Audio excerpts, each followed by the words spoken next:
行政院長到現在都不願意下來推卸責任嘛？對面講幹話。產品，跟他講很容易，農業部很宅系啊，這是個踢皮球大會。各部會之間的權責只有行政院長可以協調，但部長跟部長这怎麼管 ？Ladies and gentlemen, welcome the host. 食品衛生管理法部分條文予以強化源頭製程品質管理及外部稽查。請問這幾點誰負責？台中市衛生局、台北市衛生局，難道不是食藥署該管的嗎？難道不是衛福部該管的嗎？這個東西你為什麼？那你執政10年，你的法律法規修來修去，花了這麼多預算，從50幾億加到100多億每年，你都不用稽查哦，你都不用落實法規哦，這麼簡單的事情你都不做啊？你不就自證其罪？你們還要推給地方政府，立法也是你。人頭管制也是你，相關製程品質管理稽查制定標準也是你。此中原油脂的便皮超標整個的根本的原因的分析，3個面向來看，從驗收的放寬，從管制的不足到未做的矯正措施，我們可以看到，中原損傷率、熱損傷率，我們講說就是超飛搭的，超過頭了。終於會講話了哈，突然之間會講中文的呢。只要署長會講超飛搭了，終於會告訴民眾為什麼會有這個毒了哈。突然知道本便比是超飛搭了哦，突然之間會跟民眾溝通了。125之後，突然官員就正常起來了。你沒有上街啊，他跟你講了生理、運理、物理啊，都不會講話，講了老半天，本便比就超飛搭產生的啊，有毒致癌物，超飛搭就最毒的，不是就這樣？突然之間上完街之後，每個人腦袋都清澈了。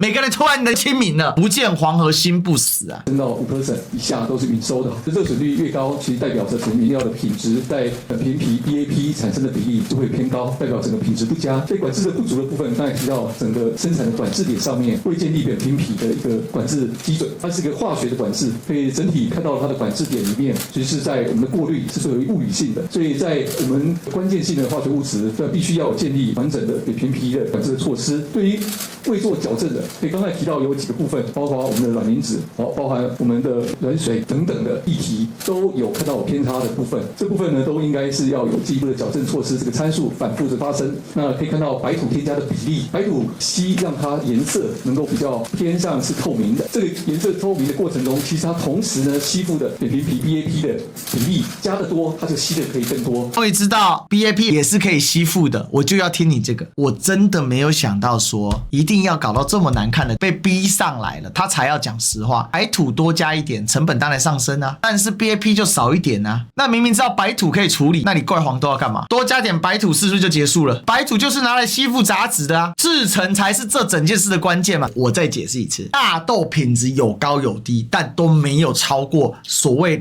0.5% 的熱損率，就是超灰搭比例 0.5 啦。白土就是讓這個油可以清澈，吸附雜質用的，尤其是 BAP 給降低。所以其實今天大豆只要不要太爛到超過5%之類的，基本上都沒有超過 0.5， 都可以在製程裡面把這事情給除掉。所以答案就是只有製程有問題，1個月才跑出來講，混啊，混吃等死啊。其實就相當於你的過濾水嘛，你的水不好，但你的過濾活性很強，你的RO滲透机器很猛，過濾出來一樣可以喝嘛。就像在太空中，太空人所有的水都被收集起來，包含了尿啊。但是這些水透過強大的過濾機器，它可以反覆使用嘛，它可以再喝一次。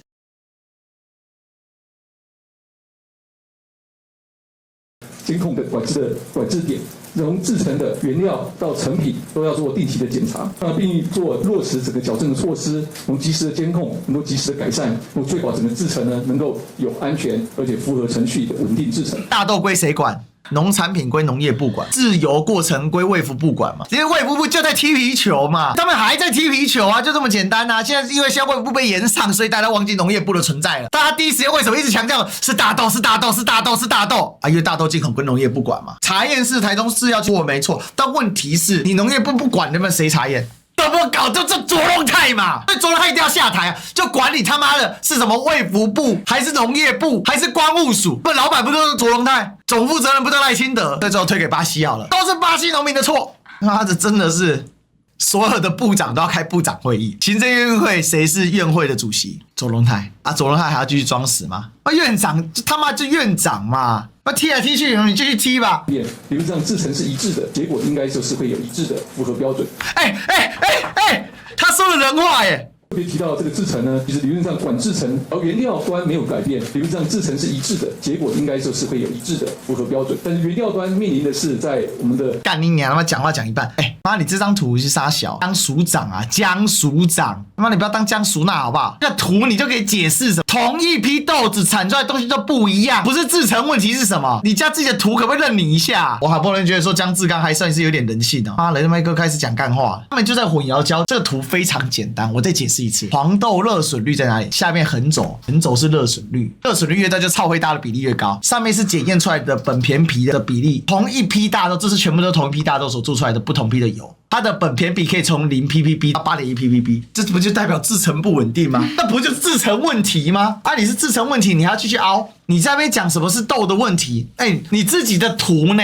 理論上要做出來是一樣，所以都是豆子的錯。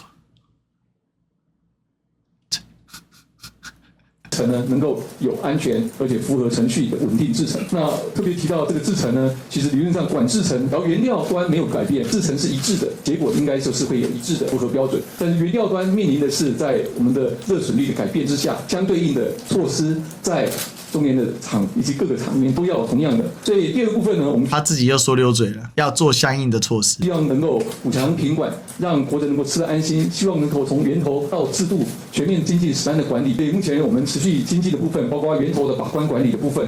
黃豆是我們農產品，其實沒有分什麼工業用，黃豆是我們農產品。黃豆是種農產品，因為他講很得意，農業部你宅系啊，這是個踢皮球大會。這邊特別的澄清，沒有這樣，都是農產品，都是。他這邊又說謊，黃豆是有分工業用跟食品用，品質差很多。製程的部分呢，落實的管控點，對於原料端該如何去做允收標準。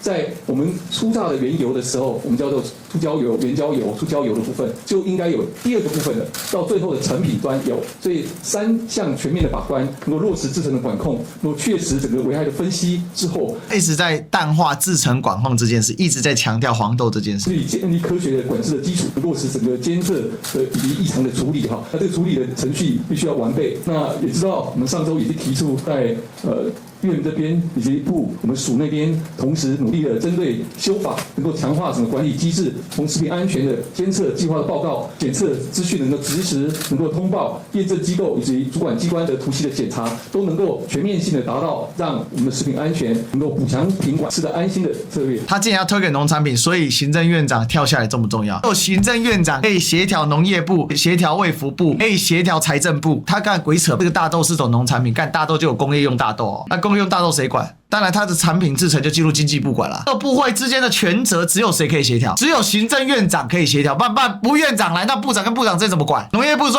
改善一下。”衛福部說：“你改善一下。”那農業部為什麼聽你的？再混呢？行政院長到現在都不願意下來，推卸責任嘛，丟給阿丟這邊講幹話。安全管理法及相關法規的修正呢，目前也是如火如荼的在進行。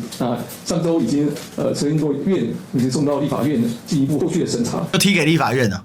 需要特別的說明，能夠對於這個評皮的超標作為改善。第一個，增訂高風險的食品業者的自主檢驗頻率，而且自主的計劃也必須要經過進一步的政府機關的核定，確立它的整個製程的標準的流程是符合整個需要能夠去的節點。還在自主管理，媽的業者就沒有自主管理能力，而且你為什麼不把初級炸藥廠單拎出來管理啊？就3家，叫你拎出來很難嗎？會死是不是？會少塊肉是不是？你那個自主管理只對誰有效？對台糖有效啊，因為台糖是什麼？政府的啊，他得管理啊。對大同有沒有效？有效一半，因為大同上市公司嘛，他得符合市場的監管嘛。但是對於中聯油脂這種封閉公司，一點屁用都沒有。他就3個股東怎麼監督？3個股東沆瀣一氣啊。所以這部分呢，希望業者能夠達到3要：第一個是要檢驗，落實自主檢驗，確保產品安全；第二個要通報，對於有發現有危害之虞的時候，24小時的通報；要核定，對食品安全監測的計劃，中央能夠共同核定，達到自主管理、源頭把關的目的。第二部分呢，我們增訂我們的特定食品業者自設實驗室，取得中央主管機關的認證認可。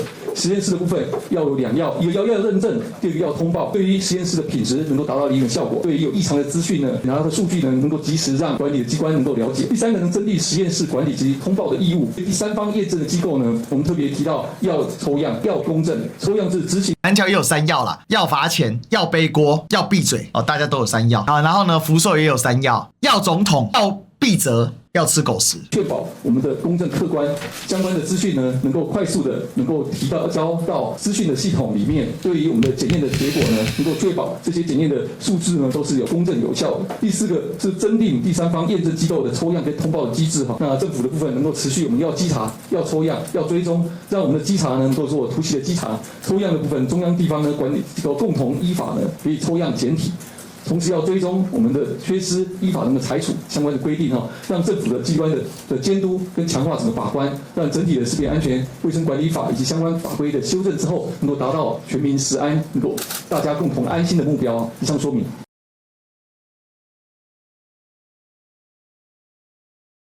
從剛剛的這個調查結果可以看得到，本田比呢，它的風險來源就是黃豆的原料。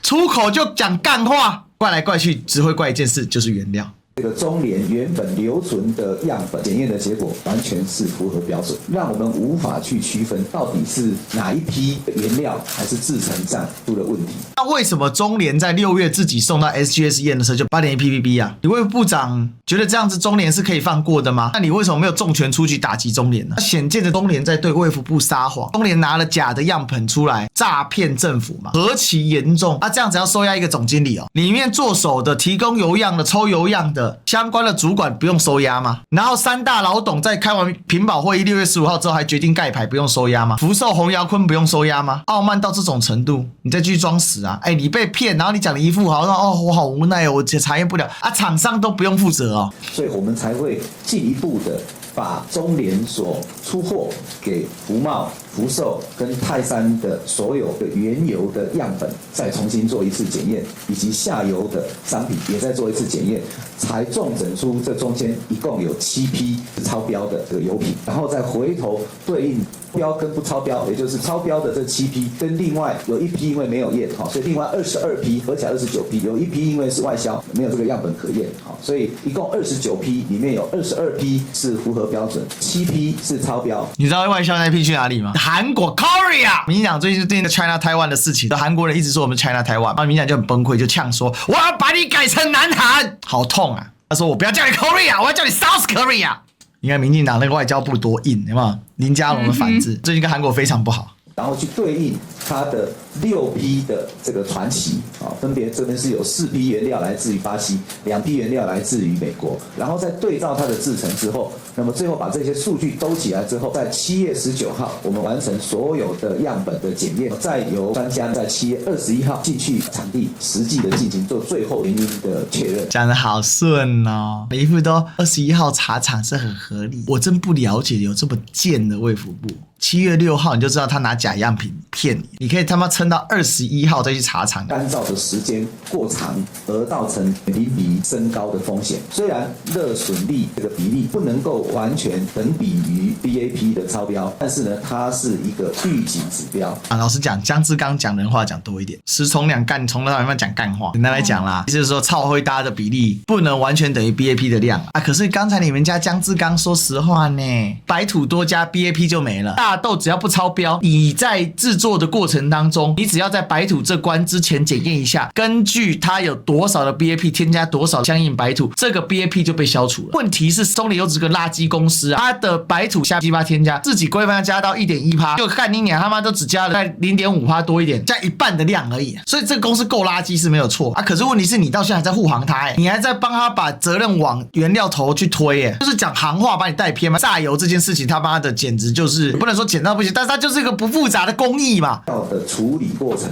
不論是在要上船之前，或者是到了這產地要還在強調原料，或者是進到工廠還在說原料，原料在處理。根據國際上已經發表的研究報告了，大豆油經過萃取以後，通常要經過精煉的步驟，包括脫膠、脫酸、脫色，那最後還加上一個透抽的步驟。這幾個步驟都有可能去除部分的 BAP， 所以我們也跟中聯業者的建議就是說，你不管是脫膠、脫酸、脫色、脫臭，都是要建立一個明確的 BAP 的一個容許上限啊。所以我想那個中聯後續針對這一部分再來進一步的改善。人家講了一些實話嘛 ，BAP 就是烴類嘛，烴類的話它是一種活性物質，你把這個活性物物質給清除，理論上多層次清除之後，自然而然你的致癌物就減少了嘛，就這麼簡單。所以你看專家一出口啊，是回到製程問題啊。脫色的部分是可以有效的去除 BAP， 但是主要是看你那個脫色劑的種類。那目前中聯它使用的那個白土脫色劑，其實能夠去除 BAP 的量其實是不多的，所以我們也跟他建議說，你可能是要考慮再加上這個活性炭啊，因為國際上研究報告是認為說，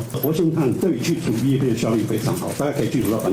那最後面的那個脫臭的步驟，因為溫度那個可以高到240度 C， 然後再加上真空的條件啊，那個 BAP 它也是会被分解破壞的，但是不可能100%破壞的，所以我覺得就是，但是你就是要去控制，尤其是你脫色完的 BAP 的殘留量哦，到底你那個上限是多少哦，那個一定要去控制的啊，因為脫臭的步驟幾乎條件都是固定的，能夠去掌控脫色完的那個 BAP 的量哦，那你後面再利用脫臭哦，那就可以把這個 BAP 降到2個 ppb 以下。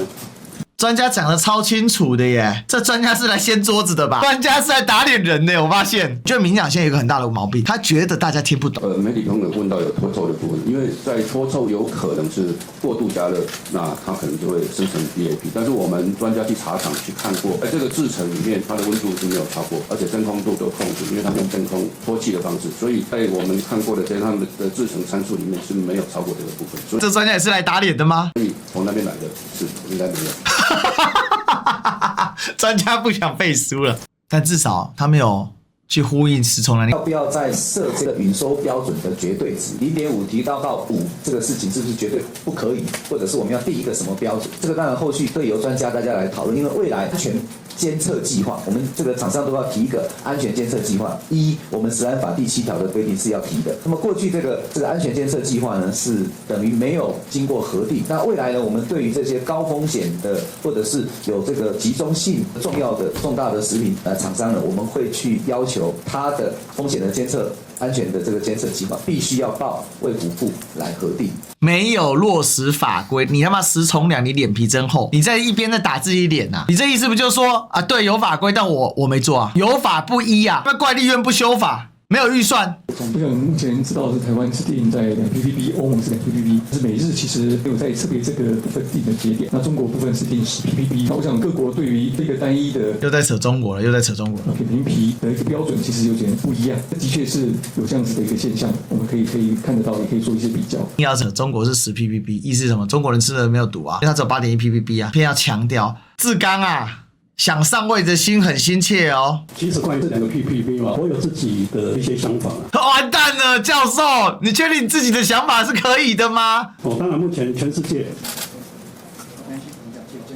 好講，好，因為不給他講，不給他講，完蛋了。歐盟最嚴格嘛2個 ppb， 那我們國內也定2個 ppb。那當然嚴格的一個最大好處就是說，對民眾的健康是會比較保障。但是因為大陸定10 ppb， 那美國跟日本又沒有定，所以這個就是有時候會造成一些就不一致性啊。那這個不一致性當然也就會衍生出一些跟食安有關的問題啦。我覺得這個值得大家再思考一下。謝謝。不能講了。剛剛看教授講大陸，教授有在做兩岸交流，因為你做兩岸交流才會講大陸啊。確認一下部長，剛前面有講到，我們在食安法有要求業者要定安全監測計劃，然後我們未來可能會要求他們就是要提報衛福部核定這樣子。所以意思說我們現在沒有要求硬性要核定這個部分嘛？然後這會不會涉及修法的部分？來，有備而來。這個是在目前食安法第7條啊，那麼特別在這個第1項有設定某一些的業別規模要訂有食品安全的監測計劃，但是呢沒有要求要有一個核定的程序的要求。那我們這一次的行政院版本的草案裡面就把這個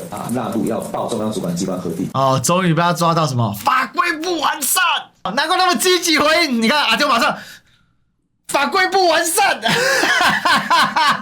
也終於可以推給立法院了。那有沒有怠惰？我稍微再講一下。6月30號接到這樣的報告，7月1號就命令中游廠商要停工、停止販售。然後7月2號就宣布第一層的全部都要來下架，然後7月3號來做。那7月3號，院長對於說只下架第一層，他感覺到這樣對民眾的保障不足。因為食蟲兩把院長供出去了，把卓荣泰供出去說，如果要全面下架有沒有疑慮？哦，院長有關心這件事。其實當時大家導向是，哇操你媽了，卓榮泰你意思要蓋牌是不是？你有疑慮的意思說不要再下架了嗎？結果阿丟把話逆過來講，說院長有疑慮，這是後來食蟲兩的補充嘛。今天就是要來救院長。我們就在開專家的會議來討論第2層下架的可能性。好啊，第2層下架還有可討論嗎？直接第一時間就該下架了吧？為什麼第一層一定要下架？第一層是中年油脂根本就沒流入市面，流入市面是什麼？是經過第二層加工之後的，所以真正該下架本來就是第二層，本來就是第二層，還要混淆視聽吶！陳時中還要繼續混嗎？害死多少人？他媽現在還在講幹話，還要救卓榮泰，卓榮泰沒救了啦！民進黨這一次啊，慘啊，慘啊！我認真說慘啊！